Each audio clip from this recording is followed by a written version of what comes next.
Salam hormat dan salam Malaysia Medani. Bersama saya, Abang Muaz Abang Abdul Samad dalam Berita Pagi Sarawak, edisi Rabu 28 Jun. Masyarakat Islam dinasihatkan untuk menyahut cabaran ekonomi baru serta pembangunan teknologi yang pantas agar sentiasa berada ke hadapan dalam ekonomi dunia yang dinamik. Demikian ditegaskan Premier Sarawak, Datuk Petinggi Tan Sri Abang Johari Tun Oping. Menurut beliau, tindakan itu penting terutama sekali bagi kelompok minoriti di sesebuah negara agar dapat meningkatkan taraf ekonomi dan membangunkan masyarakat mereka supaya lebih dihormati. Beliau berkata demikian pada majlis makan malam anjuran Persekutuan Persatuan Islam New Zealand, FIANZ, sempena lawatannya sebagai Presiden Majlis Dakwah Islam Serantau Asia Timur dan Pasifik, RISEP, di Auckland, New Zealand. Datuk Petinggi Abang Johari menambah kemampuan menguasai teknologi serta penerimaan dalam ekonomi baru yang menjurus ke arah menangani perubahan iklim dan kemampanan mampu meletakkan masyarakat Islam di kedudukan yang lebih tinggi. Pada majlis tersebut, beliau turut mengumumkan sumbangan kewangan berjumlah RM466,500 daripada Kerajaan Sarawak kepada FIANZ untuk melaksanakan projek serta program tahunan organisasi berkenaan. Belia yang baru memulakan kerjaya perlu bijak dalam mengimbangi antara pendapatan dan perbelanjaan. Menteri Belia, Sukan dan Pembangunan Usahawan Datuk Seri Abdul Karim Rahman Hamzah berkata ia penting bagi mengelakkan mereka tersenarai sebagai bankrupt atau muflis akibat keberhutangan yang melebihi nilai had minimum. Beliau menambah individu yang diisytiharkan muflis juga bakal hilang pelbagai kemudahan seperti tidak dibenarkan membuat perjalanan ke luar negara, kesulitan untuk mendapatkan pinjaman kewangan dan tidak dibenarkan memegang jawatan dalam persatuan. Datuk Seri Abdul Karim berkata demikian pada sidang media pertandingan 10-pin bowling bagi Piala Pasukan Hornbill Sarawak di Kuching. Ia sebagai mengulas mengenai lebih 31,000 belia yang berusia 35 tahun ke bawah didaftarkan sebagai bankrupt sejak 2014 sehingga Mei lalu seperti yang dimaklumkan oleh Timbalan Menteri di Jabatan Perdana Menteri Undang-Undang dan Reformasi Institusi Ram Kapal Singh di persidangan Dewan Negara Isnin lepas. Mengenai pindaan Seksyen 5-1-A Akta Insolvensi 1967, Akta 360 melalui Akta Insolvensi Pindaan 2020, Akta A1624 yang berkuat kuasa sejak 1 September 2021 bertujuan menetapkan nilai had minimum keberhutangan kepada RM100,000. Beliau menyifatkan pindaan itu harus dilihat dari dua sudut. Jelas beliau, kebaikan pindaan itu ia membantu menurunkan peratusan muflis didaftarkan dengan Jabatan Insolvensi Malaysia. Manakala kelemahannya ialah boleh membawa kepada kadar keberhutangan yang tinggi selagi belum mencecah had minimum khususnya dalam kalangan golongan muda. Kerjasama kerajaan negeri dan kerajaan persekutuan penting bagi memastikan pembangunan berterusan industri minyak dan gas ONG di Malaysia. Timbalan Setiausaha Kerajaan Sarawak, Perancangan dan Pembangunan Ekonomi, Datuk Dr. Muhammad Abdullah Zaidil berkata, kerjasama dan hubungan baik antara kedua-duanya harus menjadi contoh kepada negara lain kerana ia akan membuka lebih banyak peluang pembangunan dalam industri tersebut. Menurut beliau, Petronas telah memberi keutamaan kepada Sarawak dengan memperuntukkan sejumlah gas asli kepada negeri ini. Ia kemudiannya membuka peluang kepada pembangunan industri petrokimia yang membolehkan negeri ini menubuhkan industri metanol di Bintulu yang dijangka beroperasi tahun depan. Usaha sama Petronas dan kerajaan negeri telah membentuk satu sinergi yang baik dan perlu dicontohi negara lain. Datuk Dr. Muhammad Abdullah berkata demikian semasa sesi selari Peluang Asia membina perikatan baru yang diadakan di Kuala Lumpur baru-baru ini. Jelasnya lagi, sebagai sebuah negeri yang bergantung kepada sumber minyak dan gas, Sarawak telah menyumbang hampir 60% daripada ekspor minyak dan gas Malaysia.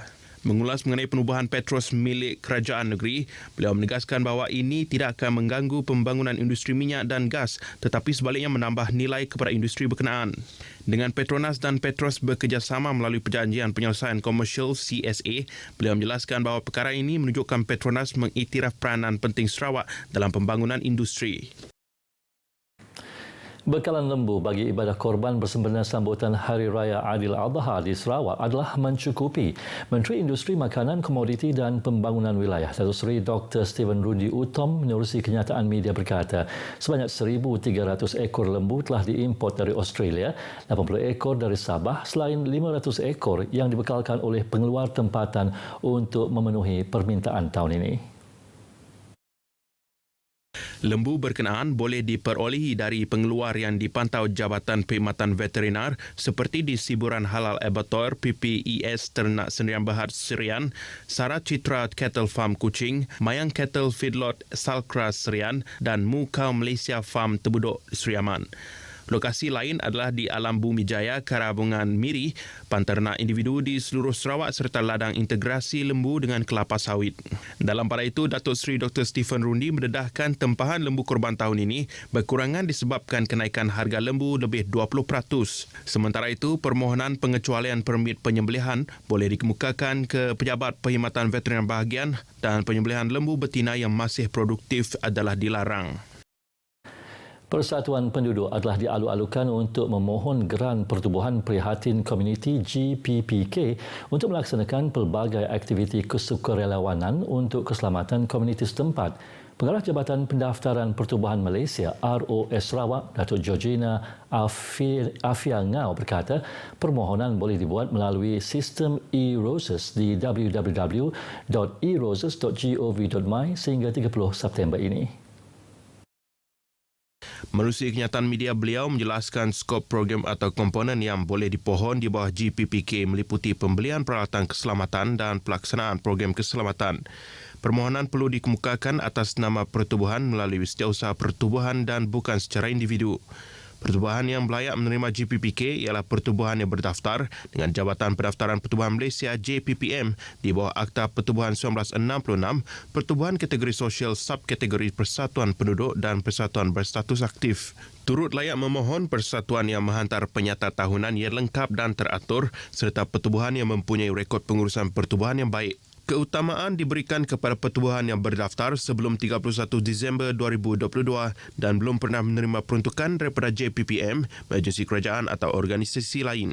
Jumlah peruntukan JPPK adalah sebanyak RM10,000 bagi setiap pertubuhan dan perlu dibelanjakan selewat-lewatnya 31 Disember 2023. GPPK dengan peruntukan RM20 juta bagi 2,000 persatuan penduduk telah diumumkan dalam pembentangan bajet 2023. Kerajaan negeri telah menyelesaikan bayaran pampasan berjumlah RM1.2 juta kepada penduduk berawan dari Long Jegan dan Long Teran di Baram yang mana tanah perkuburan mereka terkesan akibat pembinaan empangan Morum.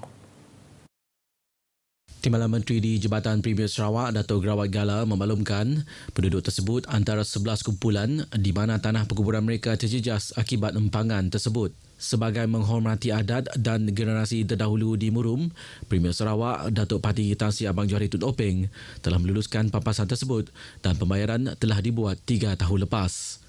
Beliau berkata demikian pada majlis doa kesyukuran berkaitan kubur lama Usun Apau di Kampung Long Jegan B, Tinja, Baram. Pada majlis lain di Kuching, Datuk Gerawat mahu golongan muda melibatkan diri dalam dunia perniagaan sebagai usaha merancakkan kegiatan ekonomi tempatan.